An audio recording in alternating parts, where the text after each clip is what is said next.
Él les preguntó: ¿y ustedes? ¿Quiénes dicen que soy yo? Pedro le contestó: tú eres el Mesías. Él les prohibió terminantemente decírselo a nadie y empezó a instruirlos.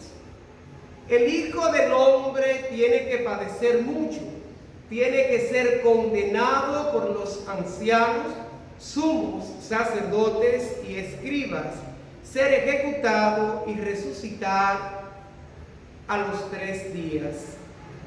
Se lo explicaba con toda claridad. Entonces Pedro se lo llevó aparte y se puso a increparlo. Jesús se volvió y, de cara a los discípulos, increpó a Pedro: quítate de mi vista, Satanás. Tú piensas como los hombres, no como Dios. Palabra del Señor. Gloria a ti, Señor Jesús. Nos sentamos. Escuchamos en la primera lectura del libro del Génesis que dice que Dios bendijo a Noé y a sus hijos, diciéndole: crecer y multiplicar y llenar la tierra, que todos los animales de la tierra le teman y le respeten. Esta fue la condición que Dios pues implementó desde el principio de la creación. Y sigue diciendo: y las aves del cielo, los reptiles del suelo, los peces del mar están bajo su poder. Es decir, que todo lo creado por Dios tenía que someterse al hombre. Es decir, las cosas creadas por Dios no se hicieron para que ellas se sometieran a Dios, al hombre, para que el hombre se sometiera a ella, sino que ellas se sometieran al hombre. Es decir, que ni siquiera todas esas clases de animales, reptiles y peces estaban por su cuenta, ¿verdad que no? Entonces, menos nosotros tenemos que dejarnos regir por nuestro Padre del cielo. Y sigue diciendo la misma palabra del Génesis: pero no coman animales Con sangre. Y yo me voy a detener y voy a abrir un paréntesis, porque eso lo escuchamos mucho de los hermanos adventistas, sí. Guardan el sábado porque es el séptimo día. Es lógico, el sábado es el séptimo día, ¿verdad? Solo entendemos todo, ¿verdad? El domingo no es el séptimo día, el domingo es el primer día de la semana. ¿Estamos claros en eso? Sí. Porque la gente cuenta que el primer día de la semana es el lunes. No, el lunes es el primer día de trabajo. Pero el primer día de la semana es domingo. Entonces la gente no puede comer animales impuros. Y dice la palabra, y lo escuchamos en una de estas semanas en el Evangelio, que nada de lo creado por Dios es impuro, porque no le hace daño al alma. Usted se come una culebra y la culebra no le va a hacer daño al alma, le puede hacer daño al cuerpo. Y dice que decía el Evangelio: y esto que usted se come, luego va a la letrina. A usted nada de lo que usted quiere por su boca le va a hacer daño. ¿Por qué? Porque el Señor vino a hacer que la ley, no abolir la ley, sino hacer que la ley se cumpliera. ¿Por qué? Porque el Señor se dio cuenta que todas esas leyes que el hombre había impuesto al hombre simplemente era para que un grupito la cumpliera y ellos no la cumplían. Porque es quizás fácil. Quizás nosotros le decimos a mucha gente: pero ora. Nosotros no oramos. Y quizás le ponemos carga al otro y sacrificio. Y hoy vamos a dormir en el suelo y tú duermes en la cama. Porque así es bueno, ¿verdad que sí? Porque hoy vamos a hacer un ayuno y usted se hartó a las 6 de la mañana. Entonces, eso era porque eran leyes impuestas. Las leyes son para cumplirlas. Sí, pero no son determinantes para la salvación del hombre, ¿verdad?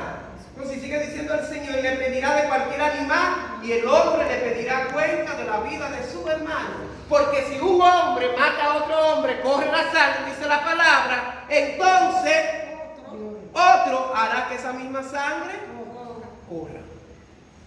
Y si lo vemos en el contexto, siempre el hombre, si le quitan la vida a un familiar, ¿qué quiere hacer el otro? De igual manera hacer lo mismo. Pero no estamos llamados a eso, ¿verdad que no? No estamos llamados a ser juez de la tierra. ¿Estamos claros en esa parte? Es decir, no llamemos impuro a lo creado por Dios. Porque Dios se deleitó en crear cada cosa. Y Dios, yo creo que la mayor inspiración de Dios, el deleite de Dios, el gozo de Dios, fue cuando creó al hombre. Que lo creó a imagen y semejanza. Pero todavía no hemos podido entender eso. Que Dios no creó a imagen y semejanza con una sola diferencia, que es la diferencia del pecado. Es decir, el hombre está inclinado al pecado, pero el Hijo de Dios no peca, ¿verdad que no? Entonces nosotros tenemos que entender que yo soy una semejanza de Dios, del Hijo de Dios. Entonces, como creado por Dios, entonces tengo que inclinarme a tener una vida cada día más semejante a la que tuvo Jesús. Y nos dice el Evangelio, y esto me gusta mucho el Evangelio a mí.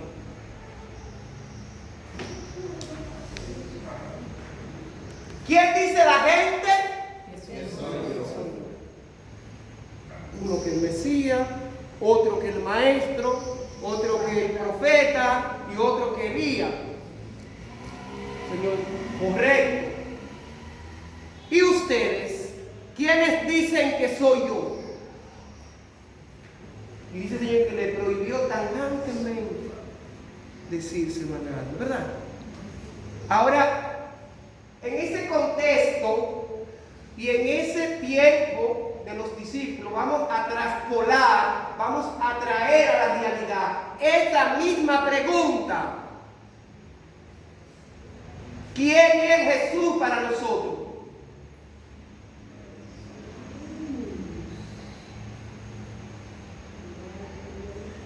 Y si la traspolamos más y la llevamos al plano de la familia, ¿quién soy yo para mi esposa? ¿Quién soy yo para mi esposo? ¿Quién soy yo para mis hijos? ¿Qué dicen mis hijos de mí? ¿Qué dice mi esposo de mí? ¿Qué dice mi esposa de mí? No sé si me están entendiendo. Porque muchas veces conocemos todo lo externo de la persona de afuera, pero lo de adentro no lo conocemos. ¿Por qué? Porque esa misma pregunta que Jesús le hacía a sus discípulos, hoy nos la sigue diciendo a nosotros. ¿Quién soy yo? ¿Soy yo lo más importante para ustedes?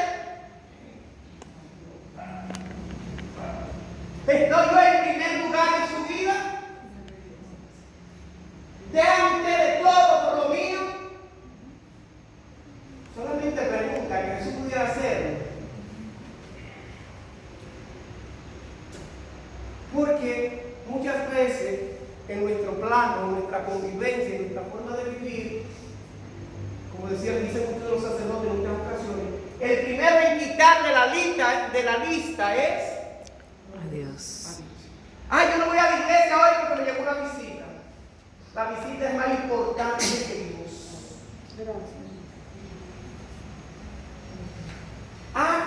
Yo no voy a la iglesia hoy porque yo voy para una fiesta.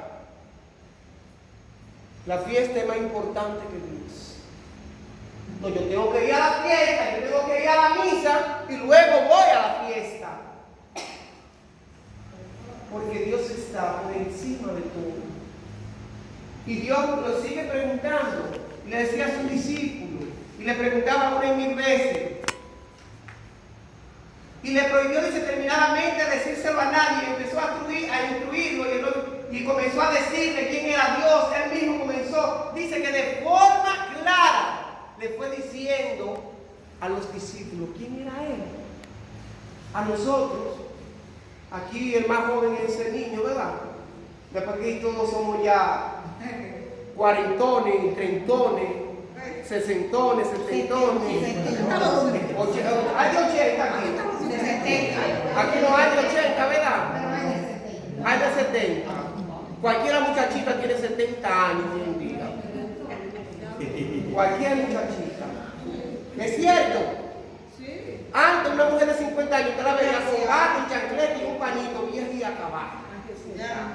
Ya no.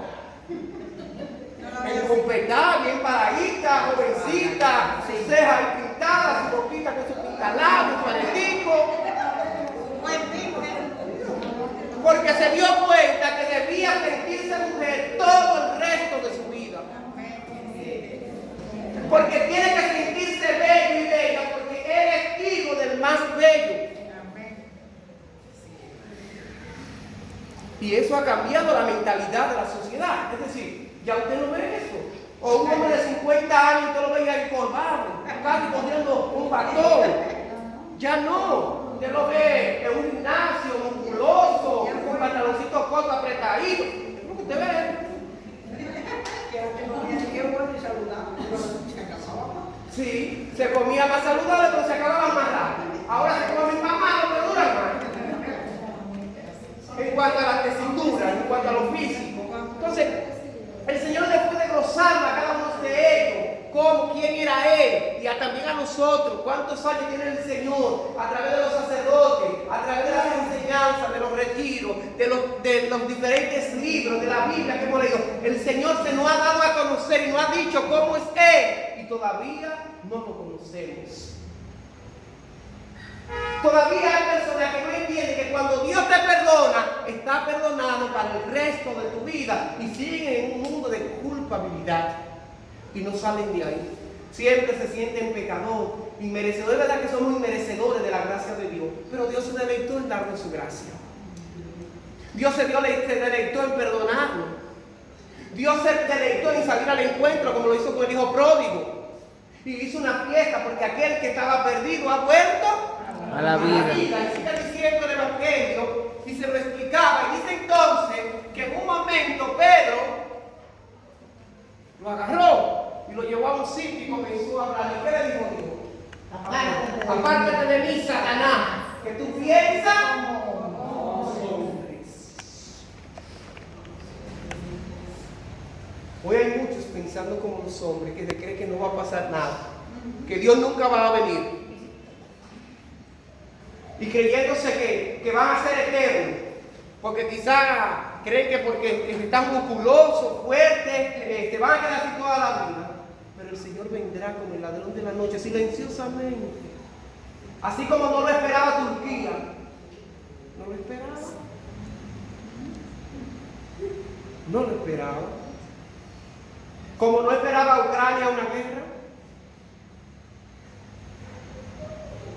Como se está esperando, y atención y para las orejas, por lo que le voy a decir, que Putin intente nada más lanzar una bombita, como Estados Unidos lo tiene preparado para bombardearlo por completo y acabarlo con toda Europa.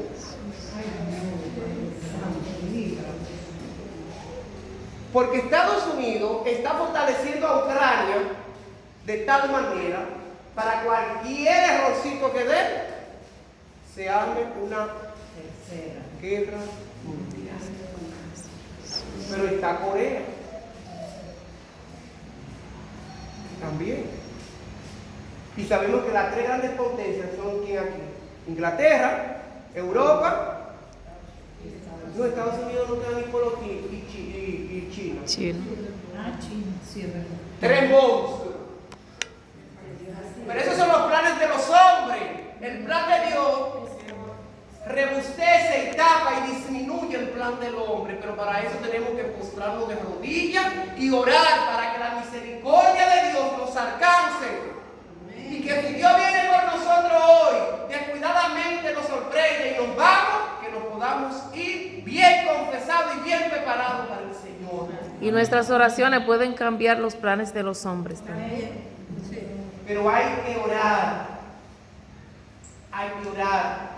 Y hay que adentrarse a estos grandes manifestaciones que la madre tierra naturaleza está dando. Y yo digo que el día a día es una oportunidad, que no lo dejemos para mañana. No hay mañana. Así es. Ucrania se acostó, ¿qué diga? Turquía. Turquía se acostaron y lo que menos pensaron ellos era que no iban a amanecer. Así es. Muchos nos acostamos aquí un 23 de septiembre y como a las 3 de la mañana nos reveniaron a todos y andaba la gente. Entonces, pidámosle al Señor que nos dé gracia, que fortalezca nuestra fe, que fortalezca nuestro lazo de amor y que nos aprendamos a amar en la misma dimensión que Dios nos ama. Amén. Amén.